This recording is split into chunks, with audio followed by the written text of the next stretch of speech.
got two readings this morning. Our first reading comes from an essay titled "The Subjugation of Women" by John Stuart Mill, written in 1869. It is thought that he may have written it together with his wife, Harriet Taylor Mill, and it states an argument in favor of equality between the sexes. His ideas on changing the legal status of women in marriage and in business would have been extremely controversial for its time. In Mill's time, a woman was generally subject to the whims of her husband and or her father due to social norms which said that women were both physically and mentally less able than men and therefore needed to be taken care of. Contributing to this view were social theories and religious views supporting a hierarchical view of men and women within the family. At the time of writing, Mill recognized that he was going against the common views of society and was aware that he would be forced to back up his claims persistently. Mill argued that inequality of women was a relic from the past, when might was right, but it had no place in the modern world. Mill saw this as a hindrance to human development. He writes, "The sufferings, immoralities, evils of all sorts, produced in innumerable cases by the subjugation of individual women to individual men, are far too terrible to be overlooked. And it is perfectly obvious that the abuse of the power cannot be very much checked while the power remains. It is a power given or offered not to good men or to decently respectable men, but to all men, the most brutal and the most criminal.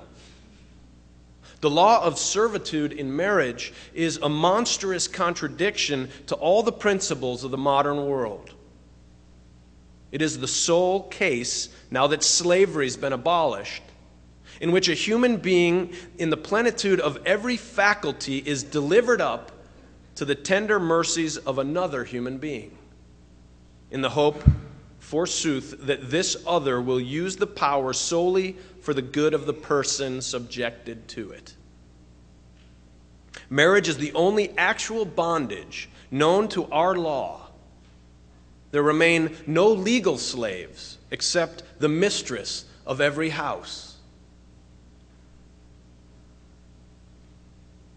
And our second reading this morning is from a book entitled "Battered Women from a Theology of Suffering to the Ethic of Empowerment," written by Joy M.K. Bussert.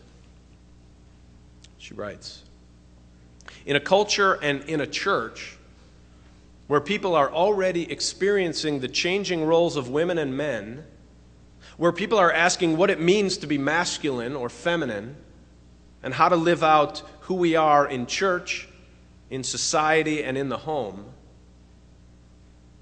In such a culture, raising the issue of domestic violence forces each of us to look in a very personal way at our own lives, relationships, and choices. From this perspective, then, we can see that although domestic violence is a serious social problem, it is also inescapably personal. Even if we have never nursed bruises and fractures of our own, or struck another member of our family, each of us must look carefully at our own uneasiness, discomfort, and the temptation to look the other way as we begin to open the door and expose the horrible truth about violence in the home. And unless we do, our indifference and inaction will perpetuate this violence, and the door of public silence will continue in our day as in Mill's day, to stifle the cries of women left behind the door, to face alone the devastating violence that governs their lives." My God, why have you forsaken me?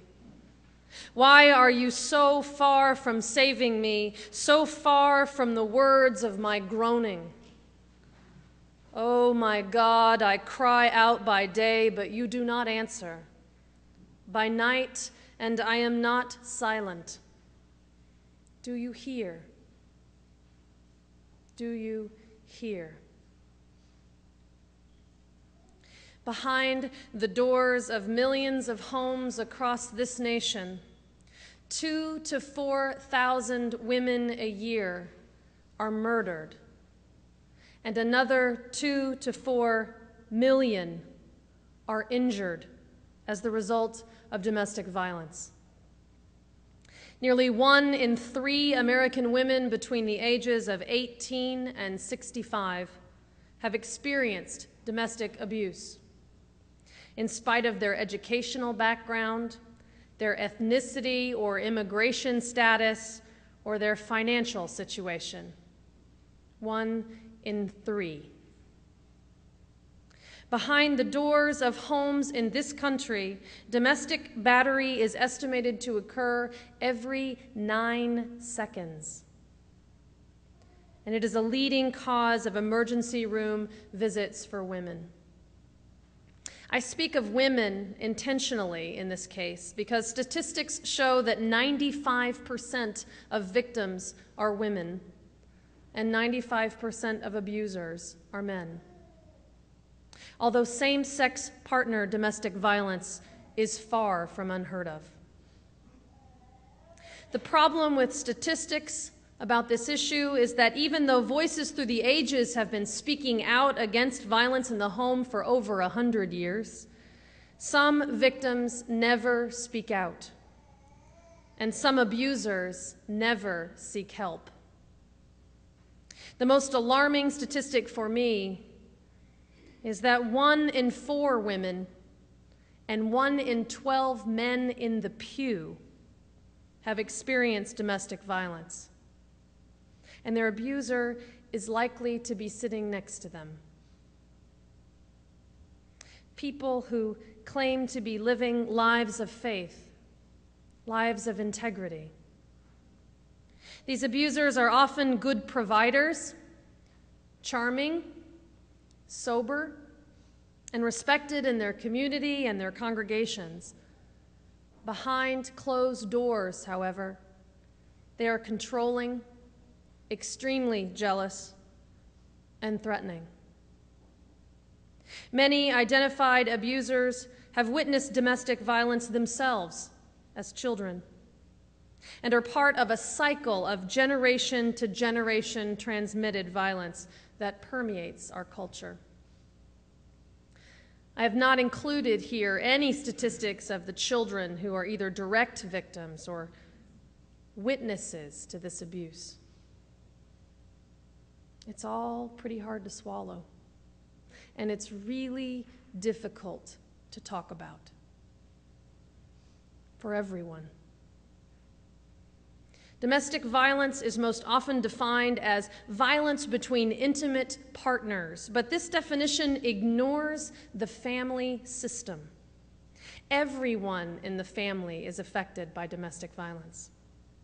And whether the abuse is financial, emotional, physical, or neglect, whether the victim is a spouse or partner, a child, or an elder, it is inter-family abuse. So I'm going to push us this morning to consider no single part of this equation in isolation. We're going to try and think systemically.